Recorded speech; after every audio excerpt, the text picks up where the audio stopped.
നമ്മുടെ മലക്കറി വാങ്ങിക്കാൻ വരുന്ന ആരുമായിട്ട് ഒരു ചെറിയൊരു മാനസികടുപ്പം അത്രയും വിചാരിച്ചാൽ മതി. ഇപ്പൊ എനിക്ക് മനസ്സിലായി, നിങ്ങൾ കടയിൽ പോയി രാത്രിക്ക് 12 മണി വരെ നിങ്ങൾക്ക് അവിടെ കച്ചവടം ഇല്ല, ഒന്നുമില്ലാന്ന് എനിക്ക് മനസ്സിലായി. വളരെ മോശം എന്ന് പറഞ്ഞാൽ വളരെ മോശമാണ് കേട്ടാ.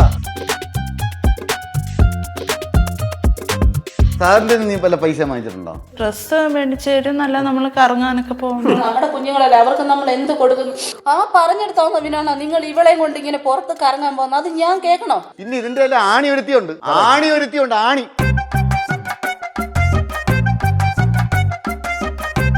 അവർക്ക് ഇഷ്ടമുണ്ടെ അവര് ജീവിക്കട്ടെ. അവർക്ക് കൂട്ടി കൊടുക്കാനെ ഈ മാതിരി തന്തയല്ലേ എന്നോട് പറഞ്ഞു. ഭർത്താവിന്റെ പരസ്ത്രീ ബന്ധം കൈയോടെ പിടിക്കപ്പെട്ടപ്പോൾ അരങ്ങേറിയത് കാണുക ഓ മൈ ഗോഡ്.